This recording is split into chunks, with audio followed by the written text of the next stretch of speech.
ang hangarin ng Kalingap is makatulong.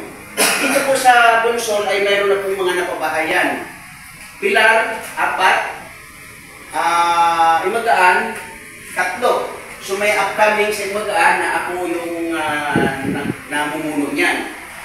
So ngayon, itong Donsol, itong Dangkalan po, meron na po tayo na pag-viral dito. Si Pinyel Hernandez. So ako si Hernandez ba ang Danilo dito sa may Bakawan? Unang-unang scout ko yan dito sa Donsol. So wala pa akong katungkulan sa Kalingap, pero ako ay scouter na noon.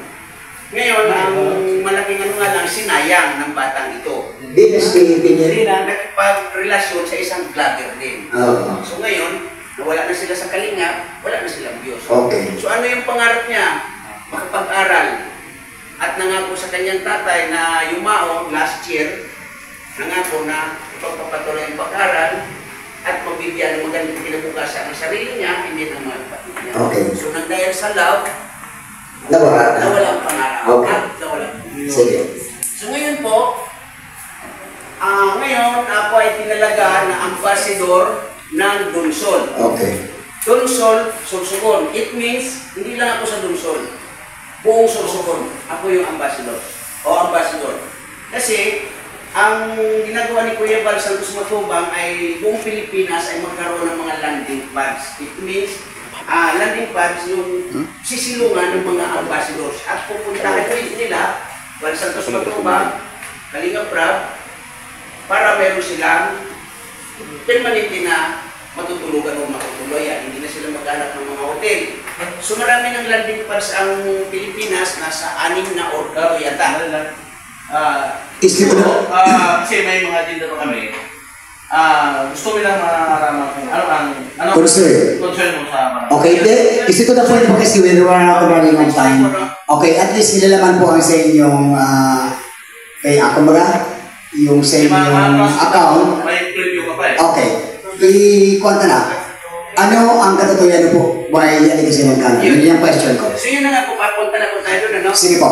Ngayon, bilang ambassador dito ay magpapapiding bigas, grocery, ayuda ang Team Kalingap sa pangunguna ni Kuya Val Santos Matubang. Kinano po yan? So ang hinahanap namin, mga senior citizens at mga bata na mga nasa laylayan ng kahirapan. And mga pamilya na nasa laylayan ng kahirapan. Paano po ang scouting sa aning mga, what do you mean of the laylayan? Gusto mga teos? Kasi ang mahirap po ka, EBC, Meaning, by selection manner tayo gagawin. Yes po. Okay. So kaya po kami pumunta dito para sa pagdating nila po yung balay, nakaready na ang barangay Dangkalan. Kasi ito po ang napili ni Kuya Willie. Okay, thank you very much. Na ito yung i-recommend sa akin na dito magpa-feeding. Okay. Kasi marami pong barangay ang pinagpipilian ko. So nasa Dangkalan naman, taga-Dangkalan din ako. So napili ko ang Dangkalan at pinili.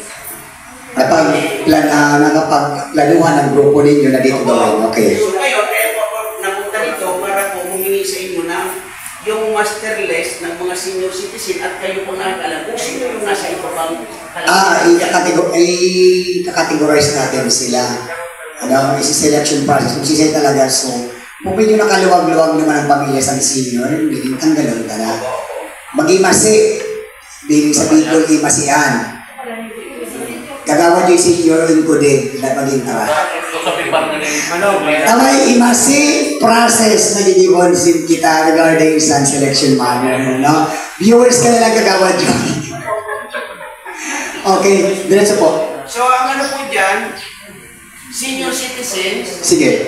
Siguro, ang ano kasi yun specific. 100. 100. Itawan ka 100 peoples ang bigyan na. Very good. Tawan mo kami ng specific number para sa pag-imasik na madali kita maka-imasik. Okay, senior, 100 beneficiaries. Pero hindi po ko sure niyan, ha? Kasi yun po ang ginagawa ni Kuya Val is 100. Okay. O humigit pa dyan. Okay, but please, kung prepare kami 100. Okay. Ang kagawad, kasi wala naman po yan, si Kuya naman ang nakakaalam niya. Oo, yung pinakang-head niyo. Okay. Sa kanya yan. Yun po, sa amin po ay mag-aalam lang kung ilan yung mga senior na pwede niya senior yan, 300. O sige, magpapapiling ako ng 150 pesos. So, pipiliin niyan. Yun po yung kuya. Yung children, Sa children naman po, so parang gano'n din po. ganon din ang manera. Okay, mamili man kita siguro kung si medyo... Okay. Noted, noted. And then, sa bigas, groceries, sa akin sa palagay is gano'n din po yan. So, same siguro sila. Siyempre, kung ano ang number of heads, yun din ang prepared nyo na kung ano man mga groceries and etc. Yun po. Kaya nga po ito ay